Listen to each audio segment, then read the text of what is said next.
नमस्कार दोस्तों, स्वागत है आपका अपने अपने चैनल में।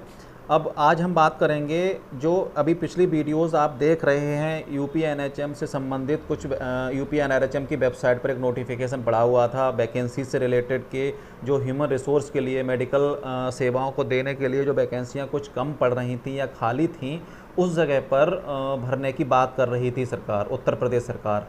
तो आज ये नोटिस निकला हुआ है। देखिए आप लोग, आज ही की डेट का है ये नोटिस, जिसमें 6 मई 2021 को इन्होंने निकाला है ये कम्प्लीटली अभी। तो ये मिला है हमको। इसका विषय है कोविड-19 महामारी से संक्रमित मरीजों के उपचार हेतु चिकित्सा शिक्षा एवं चिकित्सा स्वास्थ्य विभाग के अंतर्गत बनाए गए कोविड चिकित्सालयों एवं जांच लैबों में तैनात किए गए चिकित्सा कर्मियों हेतु मानदेय एवं प्रोत्साहन धनराशि दिए जाने के संबंध में। यानी जो लोग काम कर रहे हैं ऑलरेडी वहाँ चिकित्सा सेवाएं दे रहे हैं अपनी, राजकीय मेडिकल कॉलेज हुआ, राजकीय चिकित्सालय हुए, उन जगहों पर जहाँ भी कोविड सेंटर बनाए गए हैं उनके लिए जो मानदेय दिया जा रहा है वो तो दिया ही जा रहा है, लेकिन इनको इंक्रीज़ करके कुछ धनराशि दी जाएगी। लेकिन साथ में इन्होंने एक और चीज़ इसमें नोटिफाई की है, हम बताएंगे उसको भी आगे इस वीडियो के अंत तक, कि जो नए चिकित्सा से संबंधित कुछ लोग जो सेवाएं देने की वो बात कर रही है सरकार या लोगों को ज्वाइन करने की बात कर रही है, उसके बारे में भी इन्होंने इस अपने नोटिस में बताया है। ये नोटिस है, आप लोग खुद देख लीजिएगा।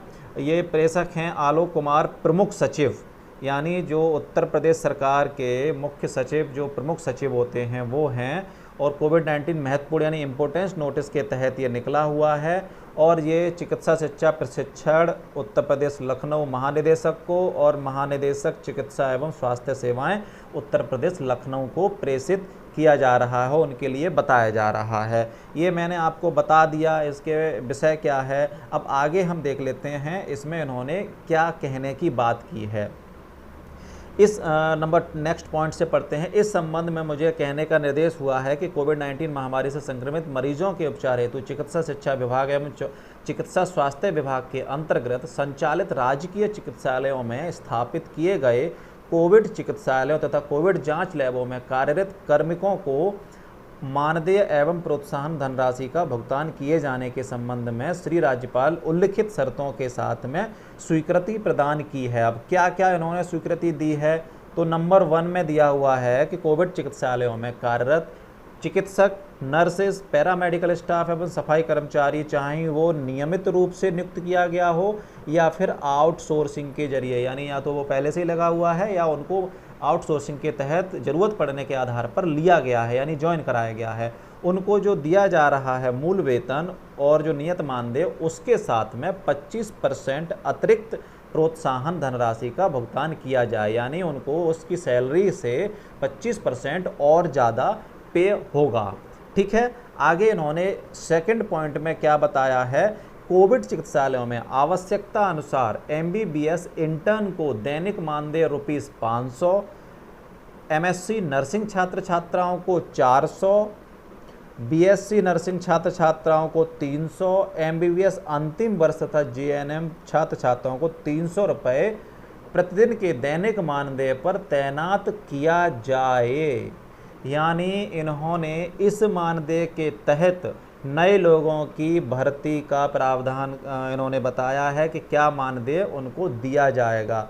आप लोग खुद सोचिए कि इसमें आप बता रहे हैं MBBS इंटर्न का छात्र है कोई, उसको दैनिक मानदेय ₹500 रुपये, यानी 500 रुपये और 1 महीने की ड्यूटी का उनको 15,000 रुपये। मुझे तो नहीं लगता कि कोई MBBS स्टूडेंट इसको करना चाहेगा। MSc नर्सिंग छात्र छात्राओं को मात्र 400 रुपये यानी 12,000 रुपये पर मंथ, BSc नर्सिंग की छात्र छात्राओं को 300 यानी 9,000 रुपये पर मंथ, और जो MBBS अंतिम वर्ष के हैं, जो फाइनल ईयर्स के हैं, और जो JNM की छात्र छात्राएँ हैं वो भी फाइनल ईयर के होंगे, उनको 3 यानी 9,000 रुपये पर मंथ का मानदेय दिया जाएगा उनको, वो भी पर डे की हिसाब से ड्यूटी दी जाएगी। अब इन्होंने आगे कुछ नहीं किया कि अगर बाई चांस छुट्टी लेता है तो उसका मानदेय मिलेगा कि नहीं मिलेगा। को आगे देख लेते हैं इसका और भी। कोविड चिकित्सालयों में जनशक्ति की कमी को दूर करने के हेतु निजी क्षेत्र के एवं सेवानिवृत्त चिकित्सक, नर्स, पैरामेडिकल स्टाफ को भी कोविड की वार्डों में ड्यूटी हेतु प्रेरित करने के उद्देश्य से उन्हें भी मानदेय के आधार पर इंगेज किया जाए। यानी जो लोग प्राइवेटली अपना काम कर रहे हैं, यानी जो सरकार से जुड़े हुए नहीं है या उनकी जॉइनिंग नहीं हुई है अभी तक, वो लोग प्राइवेट अपना काम कर, उनको भी लाने के लिए इन्होंने आदेश दिया है कि कोविड चिकित्सालयों में जो मेडिकल स्टाफ की कमी है उसको पूरा करने के लिए प्राइवेट सेक्टर से भी लोगों को लाया जाए, जिसमें डॉक्टर्स होंगे या फिर जो रिटायर्ड हो चुके हैं डॉक्टर्स वो होंगे, या फिर नर्सेज होंगे, या पैरामेडिकल स्टाफ होगा। दोनों तरह के होंगे, जो रिटायर्ड हो चुके हैं वो भी और जो निजी क्षेत्र में अपना काम कर रहे हैं वो भी।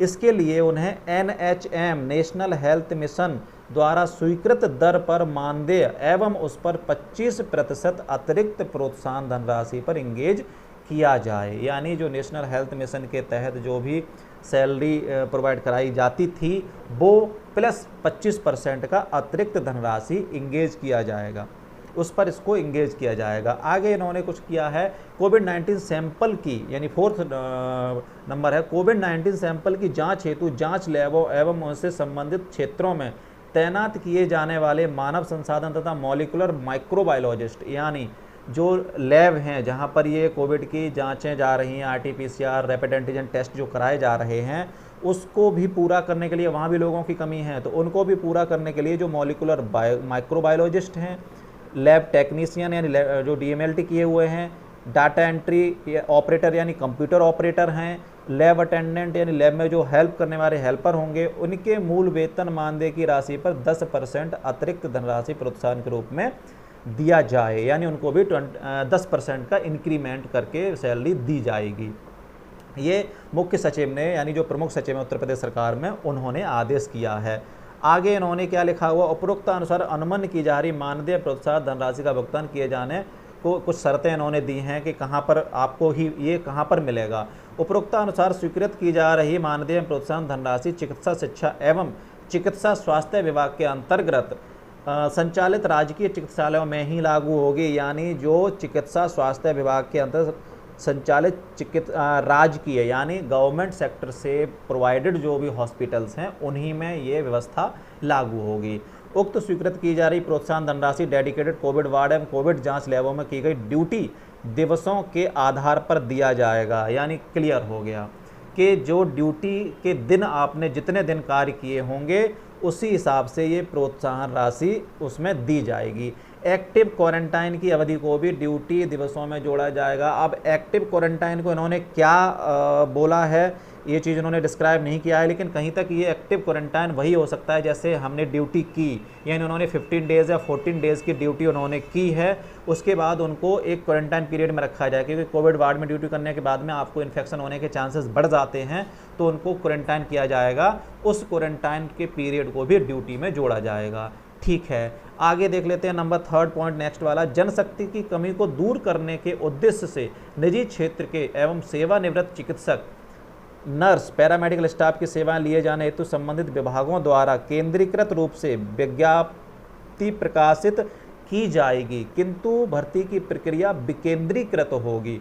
अब विकेंद्रीकृत का मतलब क्या होता है? आई थिंक जो एक नोटिस के लिए मैंने वीडियो उससे पहले UPNRHM से नोटिफिकेशन डाला गया है उसकी बनाई हुई है, लेकिन उसका अभी तक किसी को CMO से पूछी जा रही है, डिस्ट्रिक्ट के जिला चिकित्सा अधिकारी से पूछा जाता है, तो उनको भी नहीं पता है कि ये क्या चीज़ है, उनको अभी तक सूचना नहीं दी गई है। लेकिन यहाँ जो बोल रहे हैं कि केंद्रीकृत रूप से विज्ञप्ति प्रकाशित की जाएगी, किंतु भर्ती की प्रक्रिया विकेंद्रीकृत होगी, यानी ये सब CMO के अंडर होगा, जो अपने जिले के ही संबंधित चिकित्सा जो मुख्य चिकित्सा अधिकारी होंगे वही इसको करेंगे कि उनके यहाँ कितनी वैकेंसियां हैं, कितने लोगों की आवश्यकता है, कितना पहले से मौजूद हैं, उसके आधार पर यह किया जाएगा।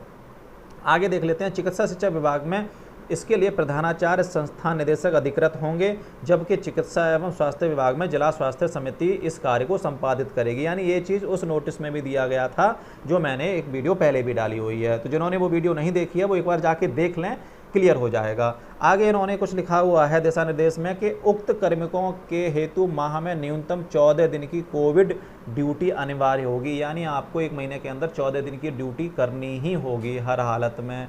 अब उक्त उपबंधों के अंतर्गत इंगेज किए जाने वाले कार्मिकों को शासन के वर्तमान नीति के अनुसार भोजन तथा एक्टिव क्वारंटाइन की सुविधा अनुमन्य होगी। यानी वर्तमान नीति जो बदली गई है सरकार के तहत, उसके अनुसार आपको वहाँ पर खाना मिलेगा तथा एक्टिव क्वारंटाइन की भी सुविधा उपलब्ध होगी आपको, यानी वहीं पर आपको रहने के लिए भी दिया जाएगा और साथ में खाना भी दिया जाएगा।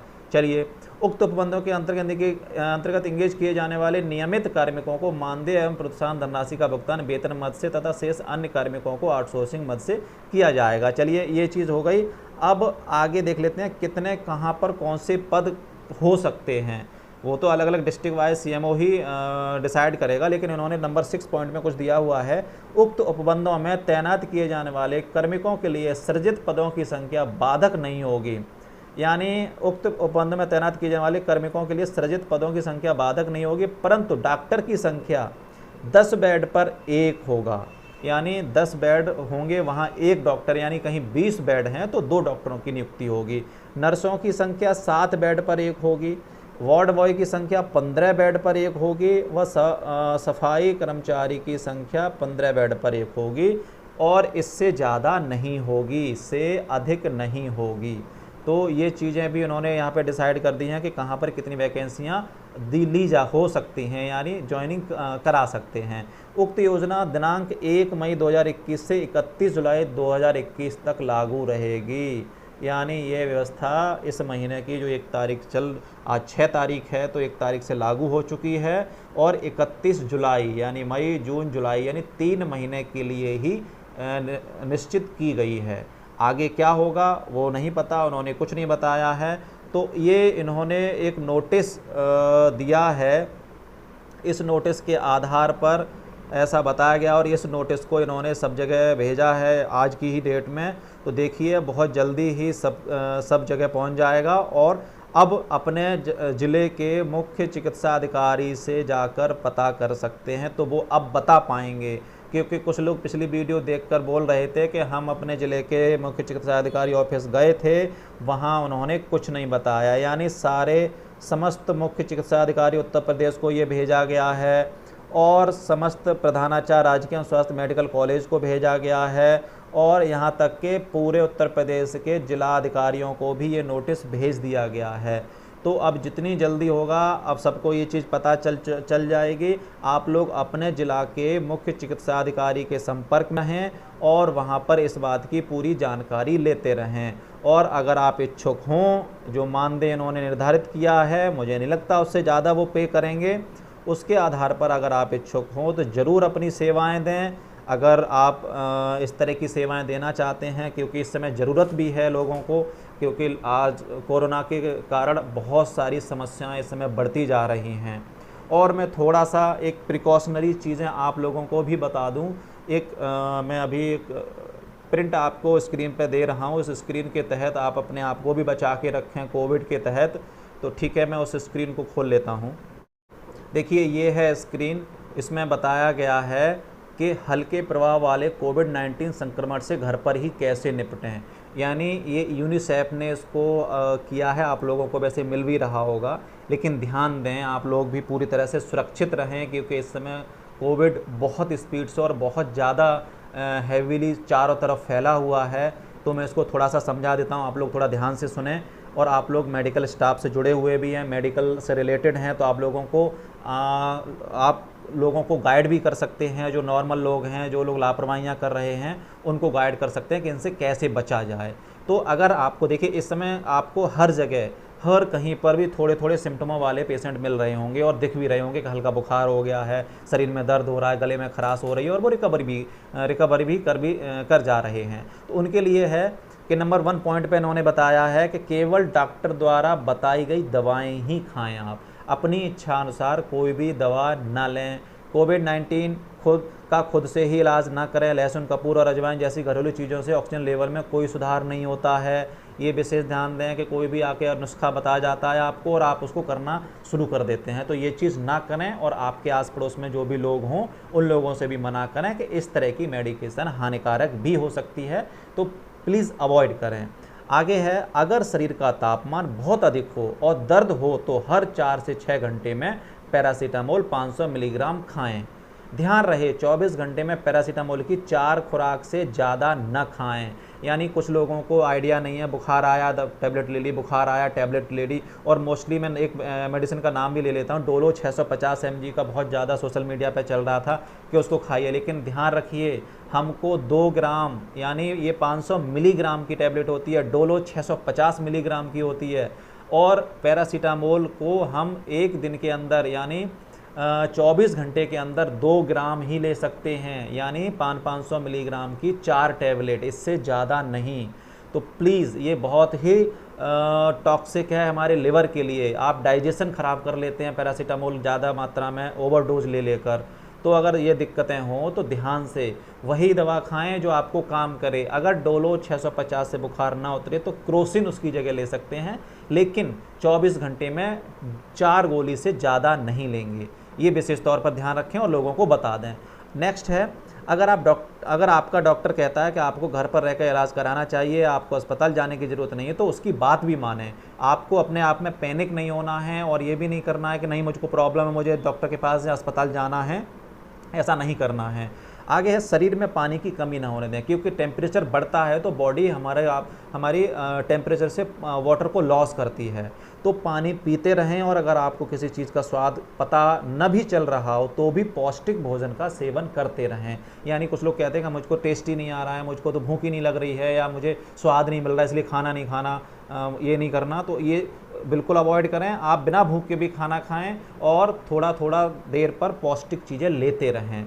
हालांकि किसी भी तरह के खाने से कोविड-19 का उपचार या इलाज होने की बात पर पता नहीं चली, लेकिन पौष्टिक खाने से आपके शरीर को जल्द स्वस्थ होने में मदद मिलेगी, क्योंकि आप अच्छा खाना खाएंगे तो आपकी बॉडी में अच्छी एनर्जी जाएगी, और अच्छी एनर्जी आपको ताकतवर बनाने में मदद करेगी और रोग से लड़ने में क्षमता प्रदान करेगी। तो इस चीज़ का विशेष ध्यान रखें। पानी से भीगी हुई तौलिया या रुमाल अपने सिर टैपेड स्पंज पर रखें। यानी जब आपका टेम्परेचर ज़्यादा हो तो सबसे पहले क्या करें, आप अपने सर पर पट्टी रखें, तुरंत टैबलेट भी न लें, क्योंकि हाई टेम्परेचर में तुरंत टैबलेट लेके जो एकदम जल्दी से टेम्परेचर को डिक्रीज़ करती है वो भी शरीर को नुकसान देता है। तो इस चीज़ का भी विशेष ध्यान रखें। लेकिन इसके लिए ठंडे पानी का इस्तेमाल न करें, नॉर्मल पानी ही इस्तेमाल करें। फ्रिज का पानी, बर्फ़, ये सब चीज़ें आप इस्तेमाल ना करें। नॉर्मल लोग सोचते हैं कि बर्फ़ का पानी रखने से जल्दी टेम्परेचर कम होगा, लेकिन वो नुकसानदायक हो सकता है, क्योंकि बॉडी ने टेम्परेचर बढ़ाया है, बाहर से नहीं, और आप बाहर से उसको ठंडा कर रहे हैं। तो नॉर्मल पानी से ही उसको धीरे धीरे ठंडा होने में उसकी मदद करें। ठीक है, तो ये आप विशेष तौर पर खुद भी संज्ञान में लें और आपके आसपास रहने वाले लोगों को भी बताएं कि वो बचे रहें, क्योंकि आए दिन समस्याएं बढ़ती जा रही हैं। लोग कोविड से भी मर रहे हैं, लेकिन साथ में हार्ट अटैक हो गया, ब्रेन हेमरेज हो गया, ये भी समस्याएं धीरे धीरे बढ़ती जा रही हैं। तो इस बात पर भी विशेष तौर पर ध्यान दें। ठीक है, तो इस वीडियो में इतना ही है। बाकी ध्यान रखें, अपने जगह के चिकित्सा अधिकारियों से संपर्क में बने रहें। आप ज्वाइनिंग लेना चाहते हैं, वो ज्वाइनिंग लेने के लिए मैंने इस वीडियो में सारी बात बता दी है। अगर किसी को कोई भी क्वेरी या कोई भी डाउट हो तो क्लियर आप मुझे कमेंट बॉक्स में कमेंट कर दें, जिससे मैं उसको पता करके आपको बता सकूँ। Thank you. एक चीज़ तो और भूल गया आपको बताने के लिए, अगर ये वीडियो बहुत अच्छी लगी हो तो शेयर करें, वीडियो को लाइक भी करें और चैनल को सब्सक्राइब भी कर लें जिन लोगों ने नहीं किया है, और जिन लोगों ने किया है उनके लिए थैंक यू।